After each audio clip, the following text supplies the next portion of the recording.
നമ്മുടെ ഇന്നത്തെ ചിന്തയ്ക്കായിട്ട് കഴിഞ്ഞ ആഴ്ചയുടെ തുടർച്ചയായി തന്നെ ഉള്ള ഭാഗങ്ങൾ നമുക്ക് ഒരുമിച്ച് ചിന്തിക്കാം. For that, let us turn our attention to Romans chapter 10 verses 1 to 13. റോമാലേഖനം 10-ാം അധ്യായം അതിന്റെ 1 മുതൽ 13 വരെയുള്ള വാക്യങ്ങൾ നമ്മൾ ഒരിക്കലൂടെ വായിക്കുന്നു. സഹോദരന്മാരെ, അവർ രക്ഷിക്കപ്പെടണം എന്ന് തന്നെ എൻ്റെ ഹൃദയവാഞ്ചയും അവർക്ക് വേണ്ടി ദൈവത്തോടുള്ള യാചനയുമാവുന്നു. അവർ പരിജ്ഞാനപ്രകാരമല്ലെങ്കിലും ദൈവത്തെ സംബന്ധിച്ച് എരിവുള്ളവർ എന്ന് ഞാൻ അവർക്ക് സാക്ഷ്യം പറയുന്നു. അവർ ദൈവത്തിന്റെ നീതി അറിയാതെ സ്വന്തം നീതി സ്ഥാപിപ്പാൻ അന്വേഷിച്ചുകൊണ്ട് ദൈവത്തിന്റെ നീതിക്ക് കീഴ്പ്പെട്ടില്ല. വിശ്വസിക്കുന്ന ഏവനും നീതി ലഭിപ്പാൻ ക്രിസ്തു ന്യായപ്രമാണത്തിന്റെ അവസാനമാവുന്നു. ന്യായപ്രമാണത്താലുള്ള നീതി സംബന്ധിച്ച് അത് ചെയ്ത മനുഷ്യൻ അതിനാൽ ജീവിക്കുമെന്ന് മോശ എഴുതിയിരിക്കുന്നല്ലോ. വിശ്വാസത്താലുള്ള നീതിയോ ഇവണ്ണം പറയുന്നു: ക്രിസ്തുവിനെ ഇറക്കണമെന്ന് വിചാരിച്ച് ആർ സ്വർഗത്തിൽ കയറുമെന്നോ, ക്രിസ്തുവിനെ മരിച്ചവരുടെ ഇടയിൽ നിന്ന് കയറ്റണമെന്ന് വിചാരിച്ച് ആർ പാതാളത്തിൽ ഇറങ്ങുമെന്നോ നിന്റെ ഹൃദയത്തിൽ പറയരുത് എന്ന് അത് എന്തു പറയുന്നു? എന്നാൽ അത് എന്തു പറയുന്നു? വചനം നിനക്ക് സമീപമായ നിന്റെ വായിലും നിന്റെ ഹൃദയത്തിലും ഇരിക്കുന്നു. അത് ഞങ്ങൾ പ്രസംഗിക്കുന്ന വിശ്വാസ വചനം തന്നെ. യേശുവിനെ കർത്താവെന്ന് വായുകൊണ്ട് ഏറ്റുപറയുകയും ദൈവവിനെ മരിച്ചവരിൽ നിന്ന് ഉയർത്തെഴുന്നേൽപ്പിച്ചു എന്ന് ഹൃദയം കൊണ്ട് വിശ്വസിക്കുകയും ചെയ്താൽ നീ രക്ഷിക്കപ്പെടും. ഹൃദയം കൊണ്ട് നീതിക്കായി വിശ്വസിക്കുകയും വായു കൊണ്ട് രക്ഷയ്ക്കായി ഏറ്റുപറയുകയും ചെയ്യുന്നു. അവനിൽ വിശ്വസിക്കുന്ന ഒരുത്തന് ലജ്ജിച്ചു പോകയില്ല എന്ന് തിരുവെഴുത്തിൽ അരുളി ചെയ്യുന്നുവല്ലോ. യഹൂദനെന്നും യവനനെന്നും വ്യത്യാസമില്ല, എല്ലാവർക്കും കർത്താവ് ഒരുവൻ തന്നെ. അവൻ തന്നെ വിളിച്ചപേക്ഷിക്കുന്ന എല്ലാവർക്കും നൽകുവാൻ തക്കൊണ്ട് സമ്പന്നനാകുന്നു. കർത്താവിന്റെ നാമത്തെ വിളിച്ചപേക്ഷിക്കുന്ന ഏവനെ രക്ഷിക്കപ്പെടുമെന്നുണ്ടല്ലോ. ഒരു നിമിഷം കൂടെ നമ്മുടെ കണ്ണുകളെ ദൈവസന്നിധിയിൽ അടയ്ക്കാൻ നമുക്ക് പ്രാർത്ഥിക്കാം. പരിശുദ്ധ പിതാവേ, ഞങ്ങൾ വീണ്ടും അങ്ങയുടെ പാദപീഠത്തിലേക്ക് അടുത്തു വരുന്നു.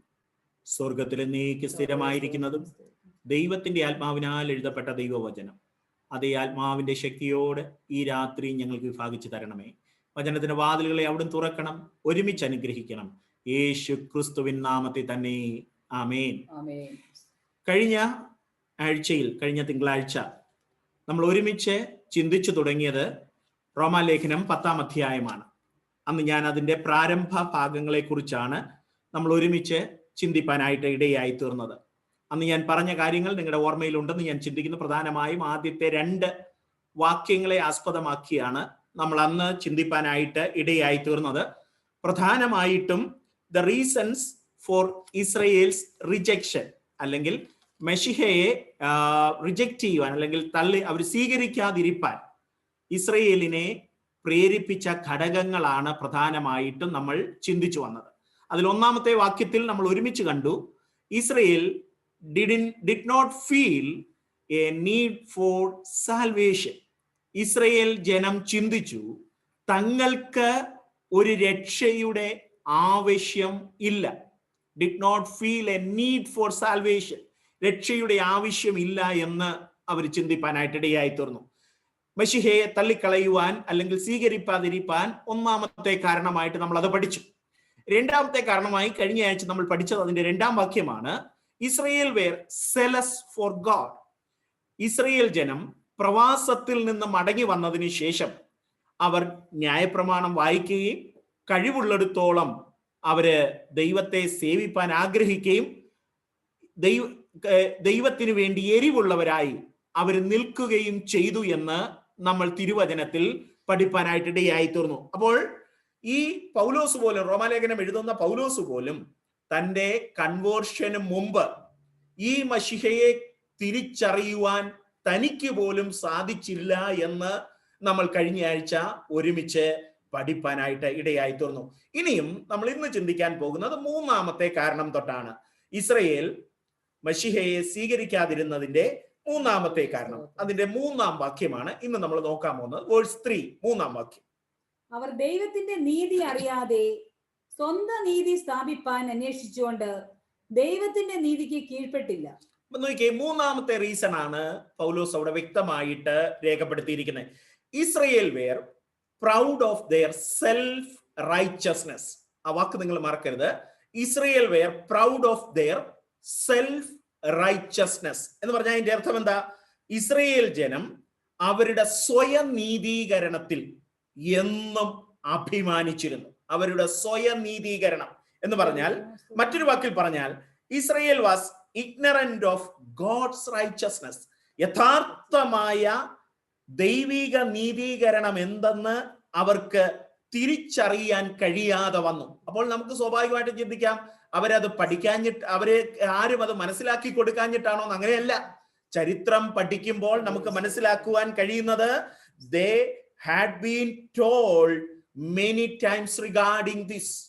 പല പ്രാവശ്യം ഇതിനെക്കുറിച്ച് പ്രവാചകന്മാരിലൂടെയും മറ്റുള്ളവരിലൂടെയും ദൈവത്തിന്റെ ജനമായ ഇസ്രയേലിന് ഇതിനെക്കുറിച്ച് വ്യക്തമായ അറിവുണ്ടായിരുന്നു. എന്നാൽ ഒരിക്കലും ഈ യഥാർത്ഥ സത്യത്തെക്കുറിച്ച് പഠിക്കുവാൻ ഇസ്രയേൽ ജനം, അല്ലെ ദൈവത്തിന്റെ സ്വന്തം ജനം താല്പര്യപ്പെട്ടിരുന്നില്ല എന്ന് തിരുവചനം നമ്മെ പഠിപ്പിക്കുന്നു. മറ്റൊരു വാക്കിൽ പറഞ്ഞാൽ, Israel were stubborn and resistance to the truth എന്ന് പറഞ്ഞാൽ, സത്യത്തോട് എപ്പോഴും ഒരു ധാർഷ്ട്യത്തോടെയും എതിർത്തു നിൽക്കുന്നതുമായ ഒരു സ്വഭാവ വിശേഷത ഈ ഇസ്രയേൽ ജനത്തിന്, അല്ലെങ്കിൽ വാഗ്ദത്ത മശിഹയോടുള്ള ബന്ധത്തിൽ ഉണ്ടായിരുന്നു എന്ന് നമുക്ക് ചരിത്രത്തിലൂടെയും തിരുവചനത്തിലൂടെയും മനസ്സിലാക്കുവാനായിട്ട് കഴിയും. ഇന്നും അത് യാഥാർത്ഥ്യമായ ഒരു കാര്യമാണ്. സത്യങ്ങളോട് സത്യമാണെന്ന് അറിഞ്ഞാലും എതിർത്തു നിൽക്കുന്ന ഒരുപാട് പേരെ നമുക്ക് കാണുവാനായിട്ട് കഴിയും. അപ്പോൾ സത്യത്തിൽ എന്താ ചെയ്യേണ്ടത്? ദൈവവചന പ്രകാരം പ്രവാചകന്മാരിലൂടെയും മറ്റുള്ളവരിലൂടെയും ദൈവം ആലോചന കൊടുത്തതനുസരിച്ച് ദൈവത്തിന്റെ വചനത്തിന്റെ മുൻപാകെ സബ്മിറ്റ് ചെയ്യേണ്ട, സമർപ്പിക്കേണ്ട ഇസ്രയേൽ ജനം എപ്പോഴും അവർ സ്റ്റബേണായിട്ടും അല്ലെ റെസിസ്റ്റന്റ് ആയിട്ടും നിന്നതായിട്ട് ചരിത്രം പഠിപ്പിക്കുന്നു. എന്ന് പറഞ്ഞാൽ അവർ ധാർഷ്ട്യത്തോടെയും യഥാർത്ഥമായ സത്യത്തോട് മുഖം തിരിച്ചും എതിർത്തും നിന്നു എന്ന് നമ്മൾ പഠിക്കുവാനായിട്ട് സാധിക്കുന്നു. അതിനപ്പുറത്തായിട്ട് നമ്മൾ ഇപ്പോൾ ചിന്തിച്ചു വരുന്ന കാരണം എന്ന് പറയുന്നത്, they were proud of their good works and self righteousness. അവരെപ്പോഴും യാഥാർത്ഥ്യത്തോട് മുഖം തിരിച്ചു നിന്നിട്ട്, എന്ന് പറഞ്ഞാൽ മറ്റൊരു വാക്കിൽ പറഞ്ഞാൽ സത്യത്തോട് മുഖം തിരിച്ചു നിന്നിട്ട് അവരുടേതായ സെൽഫ് റൈച്ചസ്നെസ്, സ്വയനീതീകരണത്തിൽ അഭിമാനിക്കുകയും, ഗുഡ് വർക്സിൽ എന്ന് പറഞ്ഞാൽ ചില നല്ല പ്രവർത്തികളിൽ എപ്പോഴും ആശ്രയം വെക്കുകയും ചെയ്തിരുന്ന ഒരു ജനമായിട്ട് കാണാൻ കഴിയും. അത് തന്നെയാണ് പൗലോസ് ഫിലിപ്പിയ ലേഖനം 3-ാം അധ്യായം അതിന്റെ 1 മുതൽ 11 വരെയുള്ള വാക്യങ്ങൾ നമ്മൾ നിരന്തരമായി തുടർച്ചയായി വായിച്ചാൽ അവിടെ കാണാനായിട്ടും കഴിയും. എല്ലാ ഭാഗവും വായിക്കുന്നില്ല, അതിന്റെ 1-2 വാക്കുകൾ വായിച്ച് നമുക്ക് മടങ്ങി വരാം. ഫിലിപ്പിയൻസ് 3:1-11, ഫിലിപ്പിയർ 3-ന്റെ 1 മുതൽ 11 വരെ. ഒടുവിൽ എന്റെ സഹോദരന്മാരെ, കർത്താവിൽ സന്തോഷിപ്പീൻ. അതേ കാര്യം നിങ്ങൾക്കും പിന്നെയും എഴുതുന്നതിൽ എനിക്ക് മടുപ്പില്ല. നിങ്ങൾക്കത് ഉറപ്പുമാകുന്നു. നായ്ക്കളെ സൂക്ഷിപ്പീൻ, ആകാത്ത വേലക്കാരെ സൂക്ഷിപ്പീൻ, വിച്ഛേദനക്കാരെ സൂക്ഷിപ്പീൻ. അതിന്റെ ആ വാക്യങ്ങൾ മുതൽ താഴോട്ട് പഠിച്ചു വരുമ്പോൾ യഥാർത്ഥമായ സത്യങ്ങൾക്ക് നേരെ മുഖം തിരിച്ചു നിൽക്കുന്ന, അല്ലെങ്കിൽ ഞാൻ മുമ്പേ പറഞ്ഞ പോലെ എതിർത്തു നിൽക്കുന്നതും ധാർഷ്ട്യം കാണിക്കുന്നതുമായ കാര്യം നമുക്ക് അവിടെ കാണാനായിട്ട് കഴിയും. ഇസ്രയേലിന് പറ്റിയ അതേ കാര്യം തന്നെ ഇന്ന് നമ്മുടെ ചുറ്റുപാടുകളിൽ നമ്മൾ നോക്കുകയാണെങ്കിൽ പലപ്പോഴും നമ്മുടേതായ ചുറ്റുപാടിലും അത് മനസ്സിലാക്കുവാനായിട്ട് കാണുവാനായിട്ട് കഴിയും. ഇതേ തെറ്റ് തന്നെ ഞാൻ മുമ്പേ പറഞ്ഞതുപോലെ അപ്പോസ്തലനായ പൗലോസിനും തന്റെ കൺവേർഷൻ എന്ന് പറഞ്ഞാൽ ദമസ്കോസിന്റെ പടിവാതിൽക്കൽ വെച്ച് ലഭിച്ച ദർശനത്തിനു മുൻപും ഈ ശൗൽ, അല്ലെങ്കിൽ ഇപ്പോൾ പൗലോസ് എന്ന് നമ്മൾ വിളിക്കുന്ന ശൗലിന് പോലും ഈ വാഗ്ദത്ത മശിഹയെ തിരിച്ചറിയുവാൻ കഴിയാതെ ഇരുന്നു എന്നുള്ളതാണ് യാഥാർത്ഥ്യമെന്ന് പൗലോസ് തന്നെ സമ്മതിക്കുകയാണ്. അതുകൊണ്ട് ആ തെറ്റ് ആവർത്തിക്കാതിരിക്കുവാൻ കൂടെയാണ് പൗലോസ് ഈ കാര്യം ഓർപ്പിക്കുന്നത്. അപ്പോൾ 3-ാമത്തെ മിസ്റ്റേക്ക് നമുക്ക് മനസ്സിലായല്ലോ. അവരുടേതായ they were proud of their self righteousness, അല്ലെങ്കിൽ അവരുടെ സ്വയനീതീകരണത്തിൽ അവരെപ്പോഴും അഭിമാനം കൊണ്ടിരുന്നു. ഇനി 4-ാമത്തെ മിസ്റ്റേക്ക് ആണ് നമ്മൾ നോക്കാനായിട്ട് പോകുന്നത്. അത് 4-ാം വാക്യം മുതൽ 13-ാം വാക്യം വരെ ഈ യഹൂദ ജനത്തിന് 4-ാമത്തെ മിസ്റ്റേക്ക് നമുക്ക് കാണുവാനായിട്ട് കഴിയും. 1-2 വാക്യങ്ങൾ മാത്രം വായിക്കുന്നു. 4 മുതലുള്ള: വിശ്വസിക്കുന്ന ഏവനും നീതി ലഭിപ്പാൻ ക്രിസ്തു ന്യായപ്രമാണത്തിന്റെ അവസാനമാവുന്നു. ന്യായപ്രമാണത്താലുള്ള നീതി സംബന്ധിച്ച് അത് ചെയ്ത മനുഷ്യൻ അതിനാൽ ജീവിക്കുമെന്ന് മോശ എഴുതിയിരിക്കുന്നുവല്ലോ. ഓക്കെ, അപ്പോൾ ശ്രദ്ധിച്ചേ, നമ്മൾ പഠിക്കുക. ഒന്നാമത് നമ്മൾ ഇസ്രയേൽ ജനം ദൈവത്തിന്റെ സ്വന്തം ജനമെന്ന് അഭിമാനിക്കുന്ന ഇസ്രയേൽ അവർക്ക് വീണ്ടും ഒരു രക്ഷയുടെ ആവശ്യമുണ്ടെന്ന് ഒരിക്കലും ചിന്തിച്ചില്ല, അവർ കരുതിയില്ല. രണ്ട്, നമ്മൾ കണ്ടു അവരുടെ ചിന്ത, ഞങ്ങൾ ദൈവ സന്നിധിയിൽ ദൈവത്തിന്റെ കാര്യത്തിൽ വളരെ എരിവുള്ളവരായതുകൊണ്ട് ഞങ്ങൾക്കൊരു മശീഹയുടെ ആവശ്യമില്ല, ഞങ്ങൾക്ക് കൂടുതൽ ആവശ്യം ഒരു പൊളിറ്റിക്കൽ ലീഡർ ആണെന്നുള്ള ചിന്തയായിരുന്നു പലപ്പോഴും അവർക്കുണ്ടായിരുന്നത്. എന്ന് പറഞ്ഞാൽ രാജ്യത്വം ലിറ്ററലി സ്ഥാപിക്കുന്ന ഒരു രാജാവിനെ ആയിരുന്നു അവർ കൂടുതൽ നോക്കി പാർത്തത്. മൂന്നാമത് നമ്മൾ ഇപ്പോൾ കണ്ടു അവരുടെ സ്വയനീതീകരണത്തിൽ അവർ അഭിമാനം കൊണ്ടിരുന്നു എന്ന് നമ്മൾ കണ്ടു. ഇപ്പോൾ നമ്മൾ നോക്കുന്നത് തുടർച്ചയായി താഴോട്ടുള്ള ഭാഗത്തുള്ള നാലാമത്തെ കാരണമാണ്. Israel misunderstood their own law. Israel ജനം അവരുടെ തന്നെ എന്ന് പറഞ്ഞാൽ മോശയാൽ ആ ദൈവത്താൽ ലഭിക്കപ്പെട്ട, ദൈവത്തിൽ നിന്ന് മോശയിൽ കൂടെ ലഭിക്കപ്പെട്ട ന്യായപ്രമാണത്തെ അവര് തന്നെ മിസ്അണ്ടർസ്റ്റാൻഡ് ചെയ്തു, തെറ്റിദ്ധരിച്ചു. Israel misunderstand their own law. അവരുടെ തന്നെ ന്യായപ്രമാണത്തെ ഈ ജനം മിസ്അണ്ടർസ്റ്റാൻഡ് ചെയ്തു എന്ന് ആ 4 മുതൽ 13 വരെയുള്ള വാക്യങ്ങളിൽ നമുക്ക് കാണാൻ കഴിയും. സമയമില്ലാത്തതുകൊണ്ടാണ് ഞാൻ എല്ലാം വായിപ്പിക്കാത്തത്, പക്ഷെ നിങ്ങൾ അത് ശ്രദ്ധിച്ചു വായിക്കണം. അപ്പോൾ ശ്രദ്ധിച്ച് അവിടെ നമ്മൾ കാണുന്ന കാര്യങ്ങളായി ഒരുമിച്ച് ചിന്തിക്കാനായിട്ട് പോകുന്നത്. Jewish religion pointed to the coming of Messiah, their sacrifices, priesthood, festivals and covenants. നമ്മൾ ന്യായപ്രമാണത്തിൽ ഉടനീളം പഠിക്കുമ്പോൾ മെശിഹയായിട്ട് ബന്ധപ്പെട്ട് യാഗങ്ങളെ കുറിച്ച് കാണാം, സാക്രിഫൈസസ്. പ്രീസ്റ്റ്ഹുഡ്, പൗരോഹിത്യത്തെ കുറിച്ച് കാണാം. പിന്നെ ഫെസ്റ്റിവൽസ്, ആ ഉത്സവങ്ങളെ കുറിച്ച് കാണാം. ആൻഡ് കവനൻസ്, ഉടമ്പടികളെ കുറിച്ച് കാണാം. അങ്ങനെ വ്യത്യസ്ത നിലകളിൽ മശിഹയോട് ബന്ധപ്പെട്ട അനേക കാര്യങ്ങൾ നമുക്ക് ഈ ന്യായപ്രമാണത്തിൽ തന്നെ കാണാനായിട്ട് കഴിയും. The Lord told them they were sinners and in need of a savior. അതാണ് നമ്മൾ കൃത്യമായിട്ട് മനസ്സിലാക്കേണ്ടത്. ന്യായപ്രമാണം അവരെ പഠിപ്പിച്ചത് നിങ്ങൾ പാപികളാണെന്നും നീഡ് ഓഫ് എ സേവിയർ, നിങ്ങൾക്ക് ഒരു രക്ഷകനെ ആവശ്യമുണ്ടെന്നും ന്യായപ്രമാണം കൃത്യമായി അവരെ ഉത്ബോധിപ്പിച്ചു. But instead of letting the law bring them to Christ, they worship the law and rejected the savior. എന്നാൽ അവർക്ക് പറ്റിയ തെറ്റാണ് ഞാൻ പറഞ്ഞു വരുന്നത്. അവർ ആ ന്യായപ്രമാണത്തിലൂടെ തിരിച്ചറിവ് പ്രാപിക്കേണ്ടതിന് പകരം അവർ ക്രിസ്തുവിനെ, യഥാർത്ഥ മശിഹയെ തള്ളിക്കളയും. അവർ കൂടുതൽ ന്യായപ്രമാണത്തെ ഉയർത്തിപ്പിടിക്കുകയും രക്ഷകനെ ഉപേക്ഷിക്കുകയും ചെയ്തു. അത് തന്നെയാണ് പൗലോസ് കൃത്യമായി ഗലാത്യ ലേഖനം 3-ാം അധ്യായം 24-ാം വാക്യത്തിൽ പറയുന്നത്. Galatians chapter 3 verse 24. ഗലാത്യർ 3:24. അങ്ങനെ നാം വിശ്വാസത്താൽ നീതീകരിക്കപ്പെടേണ്ടതിന് ന്യായപ്രമാണം ക്രിസ്തുവിന്റെ അടുക്കിലേക്ക് നടത്തുവാൻ നമുക്ക് ശിശുപാലകനായി ഭവിച്ചു. അപ്പൊ നോക്കിയേ എത്ര കൃത്യമായിട്ടാണ് പറഞ്ഞിരിക്കുന്നത്. ഒന്നുകൂടെ നിങ്ങൾ ശ്രദ്ധിച്ച ആ വാക്കുകൾ കേൾക്കണം. ഒന്നുകൂടെ നോക്കിയേ. അങ്ങനെ നാം വിശ്വാസത്താൽ നീതീകരിക്കപ്പെടേണ്ടതിന് ന്യായപ്രമാണം ക്രിസ്തുവിന്റെ അടുക്കിലേക്ക് നടത്തുന്നു. അപ്പൊ ന്യായപ്രമാണം എന്ത് ചെയ്തു? നമ്മളെ എവിടേക്ക് നടത്തുന്നു? ക്രിസ്തുവിന്റെ അടുക്കലേക്ക് നമ്മെ നടത്തുന്നതാ ന്യായപ്രമാണം. അപ്പൊ യഹൂദൻ അല്ലെങ്കിൽ ദൈവത്തിന്റെ സ്വന്തം ജനമായ ഇസ്രയേൽ പലപ്പോഴും ഇത് മനസ്സിലാക്കാതെ, അവര് യഥാർത്ഥ രക്ഷകനെ മനസ്സിലാക്കാതെ അവർ ന്യായപ്രമാണത്തിന് അമിത പ്രാധാന്യം കൊടുത്തത് നിമിത്തം രക്ഷകനെ അല്ലെങ്കിൽ മശിഹയെ തിരിച്ചറിയാതെ പോയി. എന്ന് പറഞ്ഞാൽ, മറ്റൊരു വാക്കിൽ പറഞ്ഞാൽ, law was a sign post pointing the way. അതാണ് സത്യം. വഴി ചൂണ്ടിക്കാണിക്കുന്ന ഒരു ചൂണ്ടുപലകയായിരുന്നു ന്യായപ്രമാണം. അങ്ങനെ നമ്മൾ പഠിക്കണം. വഴി കാണിക്കുന്ന, നമുക്കറിയാമല്ലോ സൈൻ ബോർഡ് നമ്മളെ ഒരുപാട് യാത്രകളിൽ സഹായിക്കാറുണ്ട്. എന്ന് പറയുന്നത് പോലെ രക്ഷകനിലേക്കുള്ള വഴി ചൂണ്ടിക്കാണിക്കുന്ന ഒരു ചൂണ്ടുപലകയായിരുന്നു ന്യായപ്രമാണം. Law was a sign post pointing the way, but it could never take them to destination. എന്നാൽ അതൊരിക്കലും സേവ്യറിന്, ന്യായപ്രമാണം രക്ഷകന് പകരമാകില്ല.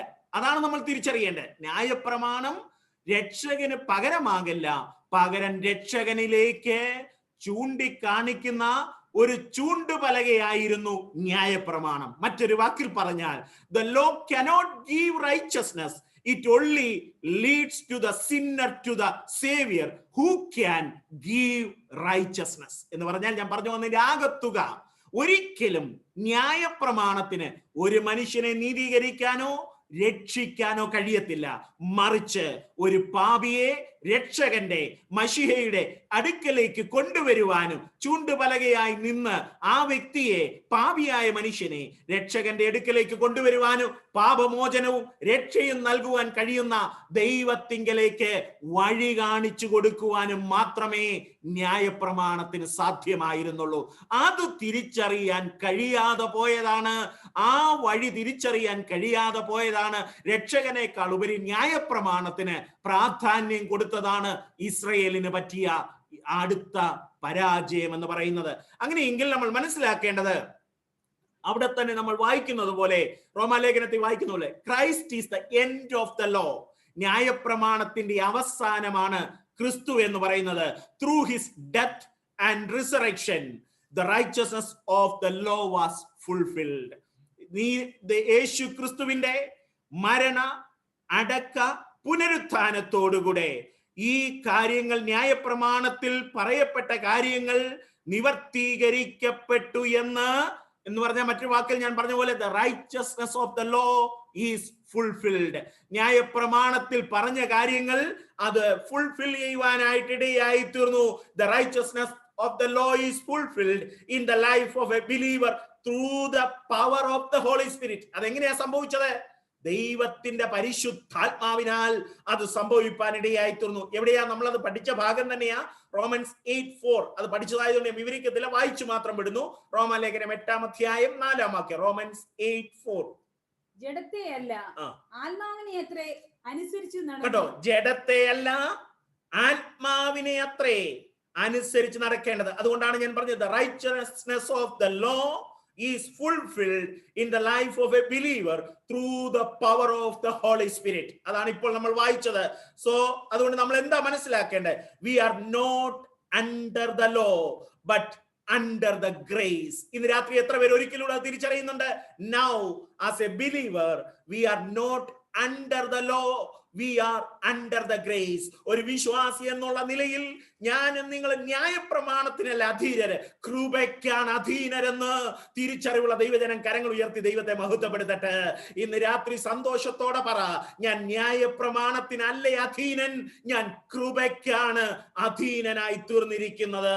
ഈ രാത്രി ആ ഒരു തിരിച്ചറിവ് നമുക്കുണ്ടാകുവാനായിട്ട് ഇടയായി തീരട്ടെ. വീണ്ടും നോക്കി, നമ്മൾ വായിച്ച ഭാഗത്ത് റോമാലേഖനം chapter 10 verse 5, റോമാലേഖനം 10-ാം അധ്യായം 5-ാം വാക്യം നമ്മളൊന്ന് ശ്രദ്ധിക്കണമേ. റോമൻസ് 10:5. ന്യായപ്രമാണത്താലുള്ള നീതി സംബന്ധിച്ച് അത് ചെയ്ത മനുഷ്യൻ അതിനാൽ ജീവിക്കുമെന്ന് മോശ എഴുതിയിരിക്കുന്നു. ഇത് എവിടെ നിന്നാണ് എടുത്തിരിക്കുന്നത്? ഈ ഉദ്ധരണി എടുത്തിരിക്കുന്നത് the book of Leviticus chapter 18 verse 5. ലേവ്യ പുസ്തകം 18-ാം അധ്യായം 5-ാം വാക്യത്തിലെ ഉദ്ധരണിയാണത്. അതുകൊണ്ട് നമ്മൾ ഒന്നിച്ചു വായിക്കാം. ആകയാൽ എന്റെ ചട്ടങ്ങളും ന്യായങ്ങളും നിങ്ങൾ പ്രമാണിക്കണം, അവയെ ചെയ്യുന്ന മനുഷ്യൻ അവയാൽ ജീവിക്കും. അപ്പൊ എന്താ ന്യായപ്രമാണത്തിന്റെ ആത്യന്തികമായ തുക എന്ന് പറയുന്നത്? which states the purpose of law. എന്താണ് അതിന്റെ ആത്യന്തികമായ ഉദ്ദേശം എന്ന് പറയുന്നത്? ഒന്നുകൂടെ നോക്കാം. ആകയാൽ എന്റെ ചട്ടങ്ങളും ന്യായങ്ങളും, എന്റെ ചട്ടങ്ങളും ന്യായങ്ങളും നിങ്ങൾ പ്രമാണിക്കണം, നിങ്ങൾ പ്രമാണിക്കണം, അവയെ ചെയ്യുന്ന മനുഷ്യൻ അവയാൽ ജീവിക്കും. അതാണ് അതിന്റെ ഉദ്ദേശം.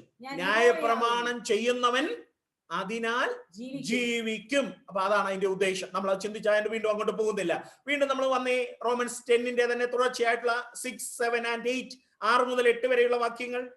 വിശ്വാസത്താലുള്ള നീതി ഇവണ്ണം പറയുന്നു, ക്രിസ്തുവിനെ ഇറക്കണമെന്ന് വിചാരിച്ച് ആർ സ്വർഗത്തിൽ കയറുമെന്നോ, ക്രിസ്തുവിനെ മരിച്ചവരുടെ ഇടയിൽ നിന്ന് കയറ്റണമെന്ന് വിചാരിച്ച് ആർ പാതാളത്തിൽ ഇറങ്ങുമെന്നോ നിന്റെ ഹൃദയത്തിൽ പറയരുത്. എന്നാൽ അത് എന്തു പറയുന്നു? വചനം നിനക്ക് സമീപമായി നിന്റെ വായിലും നിന്റെ ഹൃദയത്തിലും ഇരിക്കുന്നു, അത് ഞങ്ങൾ പ്രസംഗിക്കുന്ന വിശ്വാസ വചനം തന്നെ. ഇതും ന്യായപ്രമാണത്തിൽ നിന്ന് തന്നെ എടുത്ത ഉദ്ധരണിയാണ്. എവിടെയാണ് അത് കാണുന്നത്? Deuteronomy chapter 30 versus 12 to 14. ആവർത്തന പുസ്തകം 30-ാം അധ്യായം 12 മുതൽ 14 വരെയുള്ള വാക്യങ്ങളാണ് ഇവിടെ ഉദ്ധരിച്ചിരിക്കുന്നത്. നമുക്ക് ആ ഭാഗം കൂടെ നോക്കി വളരെ വേഗത്തിൽ മുന്നോട്ട് പോകാം. ഞങ്ങൾ കേട്ട് അനുസരിക്കേണ്ടതിന് ആർ സ്വർഗത്തിൽ കയറി കൊണ്ടുവന്നു തരുമെന്ന് പറയത്തക്കവണ്ണം അത് സ്വർഗത്തിലല്ല. ഞങ്ങൾ കേട്ട് അനുസരിക്കേണ്ടതിന് ആർ സമുദ്രം കടന്നു കൊണ്ടുവന്ന് തരുമെന്ന് പറയത്തക്കവണ്ണം അത് സമുദ്രത്തിന് അക്കരെയുമല്ല. നീ അനുസരിപ്പാൻ തക്കവണ്ണം വചനം നിനക്ക് ഏറ്റവും സമീപത്ത് നിന്റെ വായിലും നിന്റെ ഹൃദയത്തിലും തന്നെ ഇരിക്കുന്നു. അപ്പോ ആവർത്തന പുസ്തകത്തിൽ നമ്മൾ വായിച്ചാൽ കാണാൻ കഴിയുന്നത് the theme of Moses' message was the commandment, കൽപ്പന എന്നുള്ളതാണ്. അത് ആ അധ്യായം തന്നെ 30-ാം അധ്യായം 11-ാം വാക്യം കൂടെ നമ്മൾ വായിക്കുക. ഇപ്പൊ നമ്മൾ 12 മുതൽ 14 വായിച്ചത്. 11-ാം വാക്യം കൂടെ നമ്മൾ വായിക്കുക. വേഴ്സ് 11. ഞാൻ ഇന്ന് നിന്നോട് ആജ്ഞാപിക്കുന്ന ഈ കൽപ്പന നിനക്ക് പ്രയാസമുള്ളതല്ല, ദൂരമായുള്ളതുമല്ല. ഓക്കെ, അപ്പൊ ശ്രദ്ധിച്ചേ, Moses argued that the Jews had no reasons to disobey the word of God because it had been clearly explained to them and it was not far from them. അതാണ് മോശ ദൈവത്തിലൂടെ ദൈവാത്മാവിലൂടെ വ്യക്തമാക്കിയിരിക്കുന്നു. നോക്കിയാ 11-ാം വാക്യം ഒന്നുകൂടെ. ഞാൻ ഇന്ന് നിന്നോട് ആജ്ഞാപിക്കുന്ന ഈ കൽപ്പന നിനക്ക് പ്രയാസമുള്ളതല്ല, ദൂരമായുള്ളതുമല്ല. അപ്പൊ നോക്കി എത്ര കൃത്യമായിട്ട് പറഞ്ഞു. ഈ കൽപ്പന നിനക്ക് എന്തുള്ളതല്ല, പ്രയാസമുള്ളതുമല്ല, ദൂരമായിട്ടുള്ളതുമല്ല. അത് ഞാൻ നിങ്ങൾക്ക് ഒന്നുകൂടെ വ്യക്തമാക്കി തരാം. In fact Moses urged from to receive the word in their hearts എന്ന് പറഞ്ഞാൽ മോശ ആത്യന്തികമായി ദൈവാത്മ നിയോഗത്തിൽ എഴുതി വെച്ചിരിക്കുന്നത് urged them to receive the word in their hearts. തിരുവചനം, ദൈവവചനം, ദൈവത്തിന്റെ വചനം തങ്ങളുടെ ഹൃദയങ്ങളിൽ സ്വീകരിക്കണം എന്നുള്ള കൽപ്പനയാണ് മോശ ദൈവാത്മാവിൽ അവിടെ എഴുതി വെക്കുന്നത്. ഒന്നുകൂടെ നോക്കി, അതൊന്ന് തെളിവാകണമെങ്കിൽ let us turn to Deuteronomy chapter 5 verse 29. ആവർത്തന പുസ്തകം 5-ാം അധ്യായം 29-ാം വാക്യം. അവർക്കും അവരുടെ മക്കൾക്കും എന്നേക്കും നന്നായിരിക്കാൻ അവർ എന്നെ ഭയപ്പെടേണ്ടതിനും. കണ്ടോ, ആ വാക്കുകളാണ്. അവർക്കും അവരുടെ മക്കൾക്കും എന്നേക്കും നന്നായിരിക്കാൻ അവരെന്നെ ഭയപ്പെടേണ്ടതിനും എന്റെ കൽപ്പനകളൊക്കെയും പ്രമാണിക്കേണ്ടതിനും ഇങ്ങനെയുള്ള ഹൃദയം അവർക്ക് എപ്പോഴും. ഇങ്ങനെയുള്ള ഹൃദയം എന്ന് പറഞ്ഞാൽ കൽപ്പന എവിടെയാണ് ഉണ്ടായിരിക്കേണ്ടത്? അവരുടെ ഹൃദയങ്ങളിൽ ഉണ്ടായിരിക്കണം. ഇനി നോക്കിയേ, വിവരിക്കാൻ സമയമില്ല, നിങ്ങൾ അത് നോട്ട് ചെയ്ത് വെച്ചോണം. വീണ്ടും 6-ാം അധ്യായത്തിലേക്ക് വന്നേ. Chapter 6, Deuteronomy chapter 6 verse 5 following. 5 മുതലുള്ള വാക്യങ്ങളിൽ ഒന്ന് നോക്കിയേ. വളരെ വേഗത്തിൽ 1-2 വാക്യങ്ങൾ നോക്കാം. 12 വരെയുള്ള വാക്യങ്ങൾ നിങ്ങൾക്ക് വീട്ടിലിരുന്ന് വായിക്കാം. പക്ഷെ ആദ്യത്തെ 1-2 വാക്യങ്ങൾ നോക്കാം. നിന്റെ ദൈവമായ യഹോവയെ നീ പൂർണ്ണ ഹൃദയത്തോടും പൂർണ്ണ മനസ്സോടും പൂർണ്ണ ശക്തിയോടും കൂടെ സ്നേഹിക്കണം. അപ്പൊ അവിടെ വീണ്ടും പറയുക, നിന്റെ ദൈവമായ യഹോവയെ നീ എങ്ങനെ സ്നേഹിക്കണം? പൂർണ്ണ ഹൃദയത്തോട്. തുടങ്ങുന്നത് തന്നെ അതാ, പൂർണ്ണ ഹൃദയത്തോടും പൂർണ്ണ മനസ്സോടും പൂർണ്ണ ശക്തിയോടും കൂടെ നീ സ്നേഹിക്കണം. അവിടെ താഴോട്ട് അങ്ങോട്ട് വായിച്ചാൽ നമ്മൾ പറഞ്ഞതുപോലെ Moses urged the people to receive the word in their hearts. മോശ ശക്തമായിട്ട് ദൈവത്തിന്റെ ആലോചന അറിയിക്കുന്നത് ഈ വചനങ്ങൾ നിങ്ങളുടെ ഹൃദയത്തിൽ ആഴത്തിൽ ഇറങ്ങണം. ഇനി നോക്കിയ 30-ാം അധ്യായം ഡ്യൂട്ടറോണമി ചാപ്റ്റർ 30 വേഴ്സ് 6. 30 വേഴ്സ് 6. 30-ാം അധ്യായം 6-ാം വാക്യത്തിൽ എന്താ പറയുന്നതെന്ന്? നീ ജീവിച്ചിരിക്കേണ്ടതിന്. അവിടെയാണ് ഏറ്റവും പ്രധാനമായിട്ട് മോശ പറയുന്നത്. നീ ജീവിച്ചിരിക്കേണ്ടതിന് നിന്റെ ദൈവമായ യഹോവയെ പൂർണ്ണ ഹൃദയം. അപ്പൊ നോക്കിയേ, ഒരു ദൈവ പൈതലിനെ സംബന്ധിച്ച്, ഒരു വിശ്വാസിയെ സംബന്ധിച്ച്, പഴയ നിയമകാലത്ത് ഇസ്രായേലായാലും പുതിയ നിയമ ഇസ്രായേലായാലും ജീവിച്ചിരിക്കേണ്ടതിന്, എത്ര കൃത്യമായിട്ടാണ് പറയുന്നത്? ജീവിച്ചിരിക്കേണ്ടതിന് എന്ത് ചെയ്യണം? ജീവിച്ചിരിക്കേണ്ടതിന് നീ ജീവിച്ചിരിക്കേണ്ടതിന് നിന്റെ ദൈവമായ യഹോവയെ പൂർണ്ണ ഹൃദയത്തോടും പൂർണ്ണ മനസ്സോടും കൂടെ നീ സേവിക്കണം അല്ലെങ്കിൽ സ്നേഹിക്കണം എന്ന് പറഞ്ഞാൽ the emphasis in Deuteronomy is on the heart, the inner spiritual condition and not mere outward action and obedience. അപ്പോൾ നമ്മൾ അവിടെ വളരെ വ്യക്തമായിട്ട് കാണുന്നത്, ഹൃദയത്തിന്റെ മാംസ പലകയിൽ എഴുതേണ്ടതായ തിരുവചനം നീ നിന്റെ ദൈവത്തെ, നിനക്ക് ജീവനുണ്ടാകുവാൻ, നിനക്ക് നന്മയുണ്ടാകുവാൻ, നിനക്ക് ഉയർച്ചയുണ്ടാകുവാൻ നിന്റെ ദൈവത്തെ നീ ഹൃദയത്തിൽ സംഗ്രഹിക്കണം. നീ ഹൃദയത്തിൽ ദൈവത്തെ സ്നേഹിക്കണം, അവനെ ഉൾക്കൊള്ളണം. അല്ലാതെ ഒരിക്കലും പുറമേയുള്ള കാര്യങ്ങളിൽ ദൈവം പ്രസാദിക്കുന്നില്ല. Mere outward acts of obedience, പുറമേയുള്ള പ്രവൃത്തിയിൽ അല്ല ദൈവത്തിന് പ്രസാദം. നിന്റെ അകമേയുള്ള ഹൃദയത്തിൽ നീ ദൈവത്തിന് നൽകിയിട്ടുള്ള സ്ഥാനമാണ് എന്നെയും നിങ്ങളെയും നോക്കുമ്പോൾ ദൈവം വാസ്തവമായി ശ്രദ്ധിക്കുന്നത്. ഇന്ന് രാത്രി എത്ര പേർക്ക് ധൈര്യമായിട്ട് പറയാൻ കഴിയും, എന്റെ ഹൃദയത്തിൽ ആ ദൈവസ്നേഹം ഒരിക്കലല്ലെങ്കിൽ മറ്റൊരിക്കൽ ഈ കർത്താവിലൂടെ പകരപ്പെട്ടതോർത്ത് ഇന്ന് രാത്രി ഞാൻ ദൈവത്തെ സ്തുതിക്കുന്നു എന്നുള്ളവരെ കരങ്ങൾ ഉയർത്തി അല്പസമയം നന്ദിയോടെ ദൈവത്തെ ഒന്ന് മഹത്വപ്പെടുത്തട്ടെ. ആ ദൈവസ്നേഹത്തിൽ ഒന്ന് കടന്നു വരുവാൻ കഴിഞ്ഞത് കൊണ്ടല്ലേ, ആ ദൈവസ്നേഹത്താൽ പിടിക്കപ്പെട്ടത് കൊണ്ടല്ലേ ഇന്നും നമുക്ക് സന്തോഷത്തോടെ ക്രിസ്തീയ ജീവിതം നയിപ്പാനായിട്ട് കഴിയുന്നത്. അങ്ങനെയെങ്കിൽ വളരെ വേഗം ഞാൻ മുൻപോട്ട് പോട്ടെ, സമയം പോകുന്നല്ലോ. പോൾ ഗീവ്സ് സ്പിരിച്വൽ അഡ്മോണിഷൻ എന്ന് പറഞ്ഞാൽ ആത്മീയമായി പൗലോസ് ഇവിടെ ഉത്ബോധിപ്പിക്കുക. He saw the commandment or the word as meaning Christ or God's word എന്ന് പറഞ്ഞാൽ കൽപ്പന എന്ന് അപ്പോസ്തലനായ പൗലോസ് പഴയ നിയമത്തിൽ നിന്ന് എടുത്ത് ഉദ്ധരിക്കുന്ന, അല്ലെങ്കിൽ കമാൻഡ്മെന്റ് ഓർ ദ വേർഡ്, വചനം എന്ന് എടുത്തുദ്ധരിക്കുന്നത് പുതിയ നിയമത്തിൽ വരുമ്പോൾ പൗലോസ് അത് ക്രിസ്തുവിനോടും ക്രിസ്തുവിന്റെ വചനത്തോടും താതാത്മ്യപ്പെടുത്തി പറയുക. So Paul says God's way of salvation was not difficult or complicated എന്ന് പറഞ്ഞാൽ ക്രിസ്തു യേശുവിലൂടെയുള്ള രക്ഷ എന്ന് പറയുന്നത് വളരെ പ്രയാസമുള്ളതോ കോംപ്ലിക്കേറ്റഡോ അല്ലെന്നാണ് പൗലോസ് സ്ഥാപിക്കുന്നത്. We don't have to go to the heaven to find Christ. ആ വാക്കുകൾ നമ്മൾ വായിച്ചില്ല, 6 മുതൽ താഴെയുള്ള വാക്യങ്ങൾ. നമ്മൾ യേശുവിനെ കാണുവാനും യേശുവിനെ സ്വീകരിപ്പാനും സ്വർഗത്തിലേക്ക് കരേറി പോകേണ്ട ആവശ്യമില്ല. Or into the world of dead, Sheol എന്ന് പറയും, അല്ലെങ്കിൽ മരിച്ചവരുടെ ഇടങ്ങളിലേക്ക് ആ ക്രിസ്തുവിനെ കാണുവാൻ ഇറങ്ങേണ്ട ആവശ്യമില്ല. മറിച്ച് Christ is near to us, കർത്താവ് നമ്മുടെ അരികിലുണ്ട്. ആ കർത്താവിനെ കാണാൻ സ്വർഗത്തിൽ കയറണ്ട, ആ കർത്താവിനെ കാണാൻ മരിച്ചവരുടെ പാതാളത്തിലും ഇറങ്ങണ്ട. പിന്നെ ആ കർത്താവിനെ എങ്ങനെ കാണാമെന്നാ പറയുന്നത്? ആ കർത്താവ് നമ്മുടെ അരികിലുണ്ട് എന്ന് പറഞ്ഞാൽ അതിന്റെ അർത്ഥം എന്താ? ഗോസ്പൽ, സുവിശേഷം. ഞാൻ പലപ്പോഴും ഓർപ്പിച്ചിട്ടുള്ളത് പോലെ God's only son provides eternal life. ദൈവത്തിന്റെ ഏകജാതനായ പുത്രൻ നിത്യജീവനെ നൽകുന്നു എങ്കിൽ അവനെ കാണുവാൻ, ഈ രക്ഷ സ്വീകരിപ്പാൻ സ്വർഗത്തിൽ പോകേണ്ട, പാതാളത്തിൽ ഇറങ്ങേണ്ട. നമുക്ക് ലഭിച്ചിരിക്കുന്ന ഈ സുവിശേഷം മാത്രം മതി. ഗോസ്പൽ ഓഫ് ക്രൈസ്റ്റ്, കർത്താവിന്റെ സുവിശേഷം, ദ വേർഡ് ഓഫ് ഫെയ്ത്ത്. അത് തന്നെയാണ് നമുക്ക് കാണുവാനായിട്ട് സാധിക്കുന്നത്. വേർഡ് ഓഫ് ഫെയ്ത്ത്, വിശ്വാസത്തിന്റെ വചനങ്ങൾ. അങ്ങനെ നമ്മൾ നോക്കുകയാണെങ്കിൽ ആ 10-ാം അധ്യായം 9-ഉം 10-ഉം വാക്യങ്ങൾ അതല്ലേ പറയുന്നത്? The sinner need not perform difficult works in order to be saved. All he or she has to do is trust in Jesus Christ and declare with your mouth. അത് തന്നെയാണ് 10-ാം അധ്യായം 9-ാം വാക്യവും 10-ാം വാക്യവും നമ്മൾ കാണാതെ അറിയാവുന്ന വാക്യമാണല്ലോ, എങ്കിലും അതൊന്ന് വായിക്കുന്നു. എന്നാൽ എന്തു പറയുന്നു? യെസ്, വചനം നിനക്ക് സമീപമായി നിന്റെ വായിലും നിന്റെ ഹൃദയത്തിലും ഇരിക്കുന്നു. കണ്ടോ? വചനം സമീപമായി നിന്റെ വായിലും ഹൃദയത്തിലും ഇരിക്കുന്നു. അതിനു മുമ്പേ കണ്ടതുപോലെ സ്വർഗത്തിലും പോകണ്ട, നരകത്തിലും അല്ലെങ്കിൽ പാതാളത്തിലും പോകണ്ട, നിന്റെ സമീപം ഇരിക്കുന്നു. അടുത്ത് നോക്കി, വചനം നിനക്ക് സമീപമായി നിന്റെ വായിലും നിന്റെ ഹൃദയത്തിലും ഇരിക്കുന്നു. അത് ഞങ്ങൾ പ്രസംഗിക്കുന്ന വിശ്വാസ വചനം തന്നെ.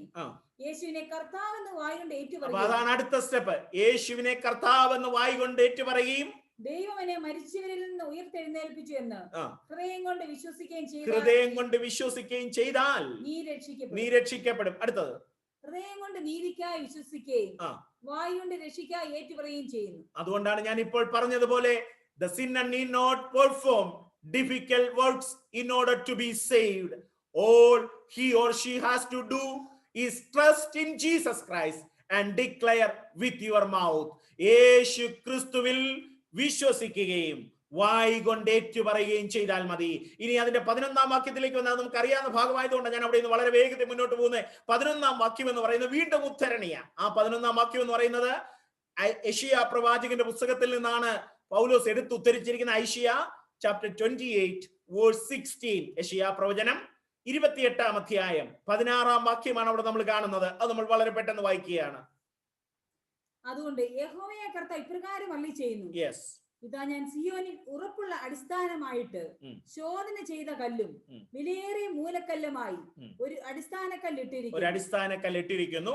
വിശ്വസിക്കുന്നവൻ ഓടിപ്പോകയില്ല. കണ്ടോ, അവിടെ പറയുകയാണ് വിശ്വസിക്കുന്നവൻ ഓടിപ്പോകയില്ല എന്ന് പറഞ്ഞാൽ അതിന്റെ അർത്ഥം Paul quote this to show that salvation is by faith. Whoever believed on him shall not be ashamed. എന്ന് പറഞ്ഞാൽ ക്രിസ്തുവിൽ വിശ്വസിക്കുന്ന ഒരുവനും നാണിച്ചു പോകത്തില്ല, ലജ്ജിച്ചു പോകത്തില്ല, അവൻ ഓടിപ്പോകത്തില്ല. യെശയ്യാവിന്റെ വാക്കുകളിലെ അവസാനം ആ വാക്യത്തിൽ നമ്മൾ വായിച്ചതുപോലെ അവൻ ഓടിപ്പോകത്തില്ല. അത് തന്നെയാണ് റോമാലേഖനം 9-10 അധ്യായം 9-10 വാക്യങ്ങളിൽ പൗലോസിനെ ഇപ്പോൾ നമ്മൾ വായിച്ച് നമ്മൾ ശ്രദ്ധിച്ചതുപോലെ salvation is by faith. We believe in the heart, receive God's righteousness and then confess Jesus Christ openly without shame. നമ്മൾ യെശയ്യാവിന്റെ ആ പ്രവചനത്തിൽ കണ്ടതുപോലെ വിശ്വസിക്കുന്നവർ ലജ്ജിക്കത്തില്ലെന്ന് നമ്മൾ കണ്ടെങ്കിൽ, അവരോടിപ്പോകത്തില്ലെന്ന് നമ്മൾ കണ്ടെങ്കിൽ, ഇവിടെയും നമ്മൾ ചെയ്യേണ്ടത് യേശു ക്രിസ്തുവിനെ ഹൃദയം കൊണ്ട് വിശ്വസിക്കുകയും ലജ്ജിക്കാതെ വായി കൊണ്ട് ഏറ്റുപറയുകയും ചെയ്യുക. ഇനി അതിന്റെ അവസാന ഭാഗത്തേക്ക് വരുമ്പോൾ റോമാലേഖനം 10-ാം അധ്യായം 12-ാം വാക്യം നോക്കി.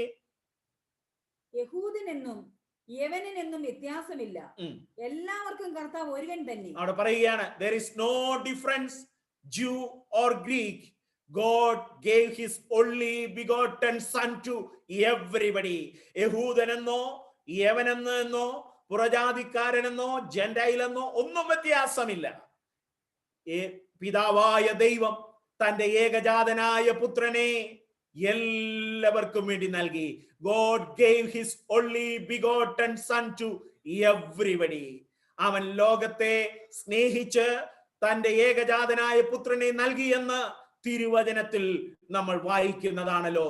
അങ്ങനെയെങ്കിൽ ശ്രദ്ധിക്കൂ, അതിന്റെ അവസാന വാക്യം കൂടെ വായിച്ച് നമുക്ക് വളരെ വേഗത്തിൽ അവസാനിപ്പിക്കാം. റോമാലേഖനം 10-ാം അധ്യായം 13-ാം വാക്യം.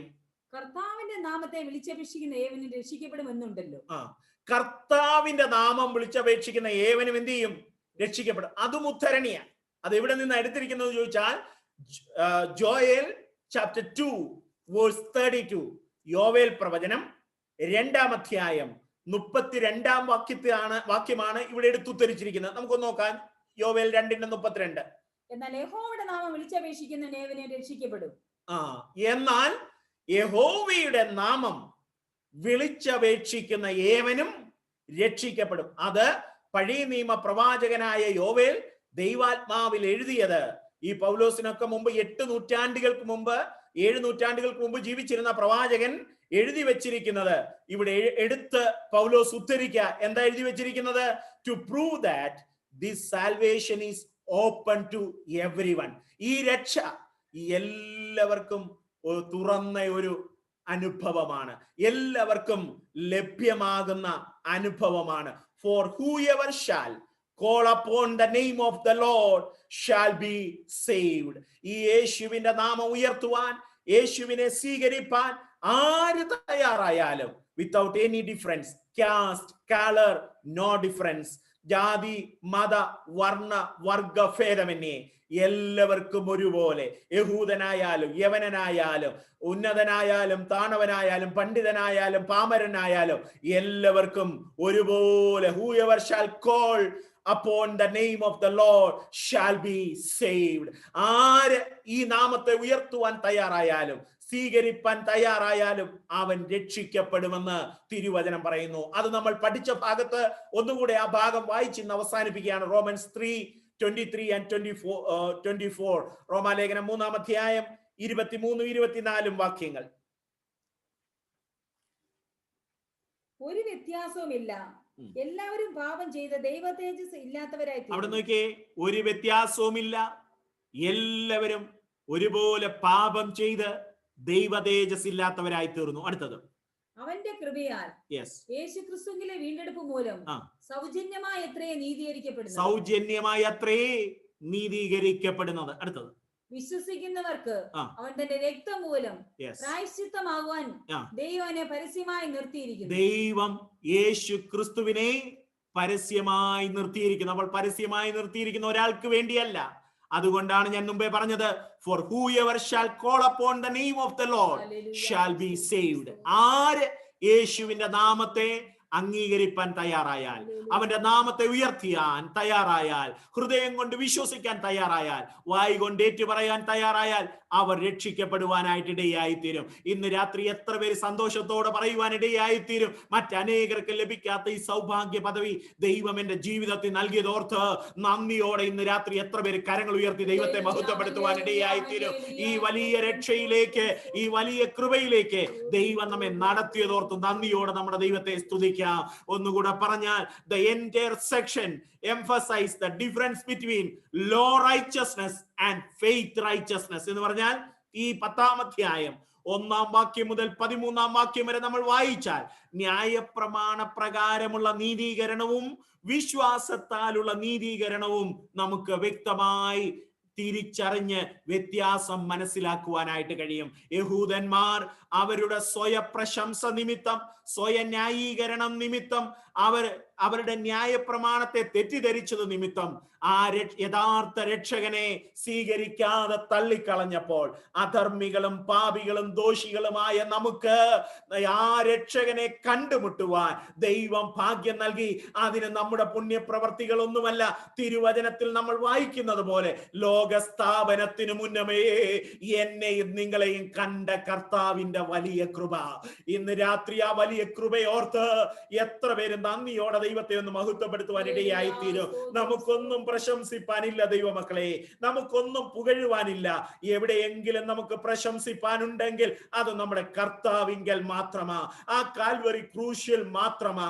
ഇന്ന് രാത്രി ഒരിക്കലൂടെ നമുക്ക് ലഭിച്ച ഈ സൗജന്യമായ രക്ഷയോർത്ത്, അനേകർക്ക് ലഭിക്കാത്ത, ഉന്നതർക്ക് ലഭിക്കാത്ത, ഈ ലോകത്തിൽ വലിയ വലിയ കാര്യങ്ങളുള്ളവർക്ക് ലഭിക്കാത്ത ഈ രക്ഷ നമുക്ക് ദൈവം ദാനമായി തന്നതോർത്ത് ദൈവ പൈതലായി തീരുവാൻ, വിശ്വാസത്താൽ നീതീകരിക്കപ്പെടുവാൻ ദൈവം നമുക്ക് അവസരം നൽകിയതോർത്ത് ഇന്ന് രാത്രി എത്ര പേര് ദൈവ മഹത്വത്തിനായി ഒരിക്കലൂടെ നന്ദിയോടെ ദൈവത്തെ മഹത്വപ്പെടുത്തുവാനായിട്ട് ഇടയായിത്തീരും. ദൈവം നമുക്ക് രക്ഷദാനമായി തന്നത് മറ്റൊന്നിനും വേണ്ടിയല്ല.